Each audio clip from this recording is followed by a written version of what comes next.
It's been a while. It says connecting.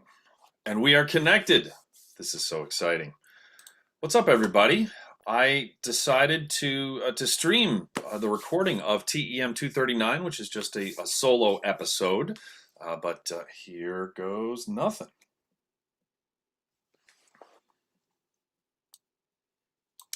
Hello and welcome to the Entrepreneurial Musician, a coaching service, podcast, and blog preparing today's musicians for tomorrow's realities. This is TEM 239, titled The Danger of Feeling Productive. Thank you to Parker Mouthpieces for providing the hosting for TEM. Parker Mouthpieces offers fine, customizable component mouthpieces for horn, trombone, euphonium, and tuba, including the Andrew Hitz Artist Model Tuba Mouthpiece.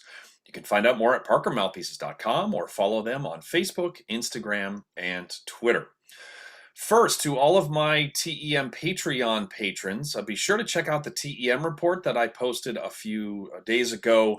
There's been some major professional changes for me of late that I haven't really gotten into in public, but I go into in detail there, and some really exciting stuff. I've got some decisions to make, and anyway, I get into the whole thing there, so go ahead and check that out. If you'd like to learn how to become a Patreon patron, you can go to patreon.com/TEM podcast to become one today. Also, the Brass Career Intensive is coming soon. BrassCareerIntensive.com is the website. You can see the list of the guests that we are going to have on this thing. It's a 2-day event that is being presented by the Entrepreneurial Musician and the Brass Junkies. We are doing it together, and Lance LeDuc and I are hosting this like all-star cast of brass players who are innovative and successful, and they're going to do deep dives into everything that they are doing to thrive in their careers. The event is October 9th and 10th. Some of the sessions include Christopher Bill, who is the trombone YouTube superstar. He is up to almost 300,000 subscribers on YouTube. I'm really excited about this. We are going to choose 3 random attendees for Christopher to do an audit of their YouTube channel during the session. And he actually did this for us at Pedal Note Media, and we hired him to do this for an hour. It was incredible. He's going to talk about like how to title your videos, what to put first in the video description to drive engagement and views, what you want to look for in a thumbnail. He does the whole thing. It's like it's very detailed. It's not an accident that he has almost 300,000 subscribers, and so he knows a ton about this. And if you have a YouTube channel or you're looking to start one, his session alone will be worth the full price of admission. Mary Bowden, who has thousands of followers on Instagram, Facebook, and YouTube, is going to talk about crafting an impactful online presence that encourages a lot of engagement. Jeff Connor is going to talk about how Boston Brass went from playing graduations and weddings to performing in almost 40 countries. Lance LeDuc is going to lead a session on a business model canvas. Chanel Critchlow, who's incredible, is going to talk about building a portfolio career. I'm going to do a presentation on networking and a lot more. So this thing is on sale through October 1st. So if you go to BrassCareerIntensive.com, you can learn more. Okay. In TEM 238, John Bassesi talked about creative hours, which he defines as work that is completely pinpointed to the mission of you being an artist. In case you missed it, John talked about how each day he assesses how many creative hours he completed and then grades himself for the day. I recommend listening to it if you haven't. It's really good stuff. Even if you don't end up wanting to use a system that's as specific as John lays out, I think it will make you think in an intentional way about how you spend your time, and that is always a good thing for me. At least his episode inspired me to think along those lines, and it has already paid dividends in just a couple of weeks since we spoke. I think the key to his system being so successful for him is that he clearly delineates between what is a creative hour and what isn't. And that's what I'd like to talk about briefly today in TEM 239. I have fallen into the trap many times of doing work that John Bassesi would not define as a creative hour while thinking that I was getting important stuff done. Actually, spoiler alert, wait till the end because there's a funny coda to this episode. This is the danger of feeling productive without having a system in place to evaluate whether the right work was done in the first place. If I'm not being thoughtful about things, I can end up patting myself on the back for pedaling really hard for a number of days in a row. But if half of the things I did were something I should have outsourced or not done at all, then what good is being focused while doing them? I love this quote from Peter Drucker. Quote, "There's nothing so useless as doing efficiently that which should not be done at all." That's a mic drop. Not be done at all in this context has two meanings. The first is that it literally shouldn't be done at all. It is a task that is not moving you forward in any meaningful way, not helping you reach potential fans, not laying the groundwork for anything meaningful down the road. But the other meaning is that it could be something that shouldn't be done by you. This is the harder kind to spot in my experience. Something that is moving the needle, but that should be done by someone else. John gave a specific example, which was him spending a bunch of time researching how to publish his children's book. He decided after just scratching the surface of that spending a considerable chunk of time researching how he could publish his book on his own was not worth his time. That's why he went with a publisher. As a side note, be sure to check out again his conversation that we had in TEM238 to hear how he thoughtfully pitched a publisher as a complete nobody in the world of authoring children's books and got a yes. And even again, just that passage really worth seeking out the whole episode. And there's a lot of other great stuff in there. So this is not to say that you should go with a publisher for something. He had taken the time to figure out his specific goals and then moved forward accordingly. But since he has no experience whatsoever with any aspects of laying out a book, physically producing it, storing it, distributing it, it would have taken him an enormous amount of time and energy to even figure out what he didn't know about the process.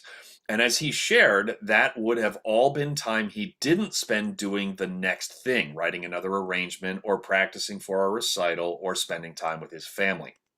Again, the potential trap is that those, let's say 50 or 100 or 150, I don't know, hours of research and then execution could have easily felt like creative hours to him since they were moving things forward, right? After all, you can't sell a book without laying it out and producing it and distributing it, etc. But if he was clear about what he was trying to get out of the process, he would have realized that it was a no-brainer to go with a publisher. I'm going to talk more in a future episode about outsourcing. It's something that I have done some of, but I've also struggled with. But in terms of just getting it started, but anytime I have, I've been awfully happy that I did. But again, I'll do a deeper dive on that in a future TEM. As a side note, here's the funny coda. I literally just fell into this trap a few minutes ago. I decided to live stream the recording of this to YouTube and then to the Pedal Note Media, TEM, and my personal artist Facebook pages. I then realized that it would be great to have my TEM coaching watermark, on the bottom right corner of the live stream. So I started Googling it. It turns out that you have to have a certain level of Zoom to be able to do that. So I then started investigating what that would cost. These are not creative hour level actions. My reality right now, as I am recording this, I am flying to LA tomorrow morning. So I'm trying to get ready to leave town. I need to redo some of the copy on brasscareerintensive.com. I have 2 meetings that start in 40 minutes. I haven't played a note on the tuba yet. I have much more important things to take care of right now. As soon as I realized that I was doing that, I stopped because that does not matter today. Would it be a really good thing for me to have the TEM coaching watermark at the bottom of all of the live streams? Of course it would be. There are some people who would see that and then say, wait a minute, he's talking about TEM coaching. He offers coaching, who then may very well Google it and then go to my website and then pay me money to do what is possibly my favorite way to make money right now, which is helping musicians and artists get more impact and more income from their art. But it's not worth it right now for me to be going down this rabbit hole. And it was ironic that I fell into that trap literally 5 minutes after finishing my notes for this episode about not falling into that trap. So, speaking for this person, I always have to be on the lookout, like, always have to have my guard up for this. So consider this a friendly warning that if you don't have a good system in place, like John Bessesi does, to decide what to pursue and how your execution of that plan is going, feeling like you're being productive can be dangerous, because I don't need anyone to tell me I had a rough day on the productivity front when I'm not focused and I barely get anything done. That's obvious. But when I get a lot done, but it's not the stuff I truly need to be doing to move everything in my life and career forward, that's much harder to spot. Thank you to everyone for listening, subscribing, leaving a rating and a review on Apple Podcasts or wherever you get TEM, and simply for your attention, the most valuable commodity any of us have to give. TEM is produced by myself and is a part of the Pedal Note Media Podcast Network. The theme music for TEM is played by Ben Barron, Rich Kelly, Daniel Lapel, and myself, Andrew Hitz. For show notes, the TEM blog, and to learn more about TEM coaching, please visit our new website, tem.fm. You can also find us on Facebook, Instagram, and Twitter, and subscribe to our YouTube channel. And that's going to do it for another episode of The Entrepreneurial Musician. It was truly hilarious that I was falling for that trap right after I had spent like 45 minutes like writing out all of these thoughts on how to not fall for that trap. That is how alluring it is, because it was a good idea, and I was like, you know what, I should that's a good idea, I should check that out. And if it had been a 30-second thing to look for, then great, right? Then, like, because sometimes it's not surprising that that's an upsell, because that's a big thing, to remove the Zoom branding and then to add your own is something that businesses will pay for money. Will pay money for. So of course Zoom is going to have that as an upsell option. But if it had been like hey, click here, click here, click here, and then toggle this box, upload your image, and then we're good, and then I would have done it. It would have taken me 3 minutes, and that actually would have been worth the time to do that, rather than carrying that thought, writing it down, or carrying it with me to the next thing, in the future when I could actually handle it.